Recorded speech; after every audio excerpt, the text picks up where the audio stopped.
I want to tell you a story that changed me forever. A story about love, trust, and the kind of betrayal you never think will happen to you until it does. My wife, Emily, and I had been married for 7 years. We weren't perfect, but we were solid, or at least I thought we were. We had built a quiet little life together. Saturday mornings at the farmer's market. Late night Netflix when we couldn't sleep. I trusted her with everything I had. That's why the night she didn't come home, I didn't panic at first. She told me she was going out with friends from work, a small get-together to celebrate someone's promotion. She kissed me goodbye, laughed when I reminded her not to stay out too late, and promised she'd be back before midnight.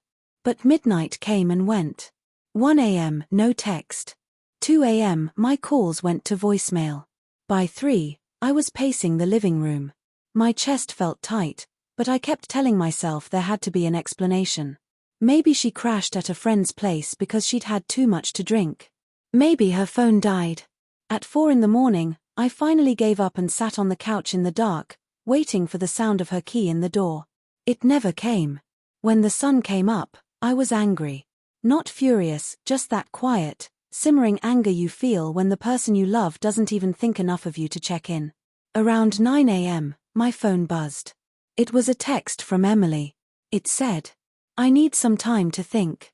Don't call me." That was it. No explanation. No apology. No, I'm safe. Just those words, cold, distant, like they weren't even from the woman I married. I stared at the screen for what felt like hours. My stomach dropped. Something wasn't right. I called. No answer. I texted back, "What's going on? Where are you?" Silence. The whole day crawled by. I couldn't eat. Couldn't think. I just kept refreshing my phone, hoping she'd reach out. That night, I barely slept. Every sound outside made me jump. Every car passing by felt like it might be her pulling into the driveway. But she never came home. The next morning, day 2, I got another text. This one made my hands shake. "I'm sorry, but I need to be honest. I've been seeing someone. I'm with him now." That was it. That's how I found out my wife was cheating on me, in a cold, heartless text message after disappearing for 2 days. I can't describe the way it felt. It was like someone had punched a hole straight through my chest. 7 years of marriage, 7 years of memories shattered in one sentence. I sat there in silence for a long time. Then I cried. Not the quiet kind, either. The kind where your whole body shakes and you can't breathe. I thought about the little things, the nights we stayed up talking about our dreams, the promises we made on our wedding day, the way she used to smile at me when she thought I wasn't looking. Were those moments real? Or was I just a fool the entire time? When the grief finally started to fade, something else took its place. Clarity. I realized that if she could walk out like that, no explanation, no respect, then she didn't deserve me. Not my love. Not my kindness. Not even my anger. So I made a decision. I didn't beg. I didn't plead. I didn't ask why. Instead, I took action. While she was off with her new guy, I closed our joint bank account, the one I'd been pouring my hard-earned money into. I moved my savings into a new account she couldn't touch. I contacted a lawyer. I gathered every document, every receipt, every proof of what was mine before the marriage. Then, I packed her things. Every piece of clothing. Every shoe. Every trinket. I boxed them neatly, left them in the garage, and changed the locks. When she finally showed up, 3 days later, she looked shocked. She was wearing the same clothes she'd left in, eyes tired, hair a mess. She tried to act angry, like I'd overreacted. "Are you serious right now?" she said.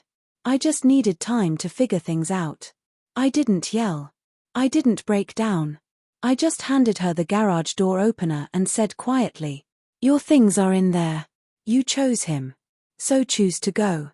She froze. For a second, I saw fear in her eyes, maybe because she thought I'd fall apart, or beg her to stay. But I didn't. She tried to talk excuses, half apologies, blaming me for not noticing she was unhappy. But I didn't let her rewrite the story.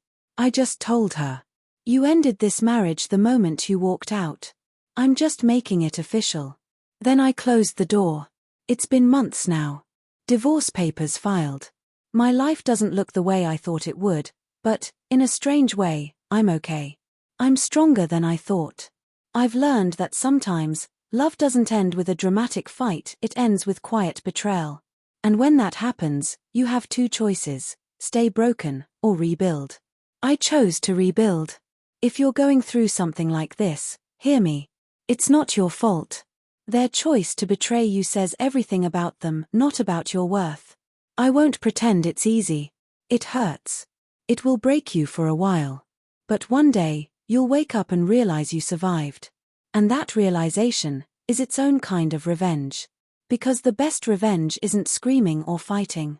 It's moving on and living well, even after someone tried to destroy you.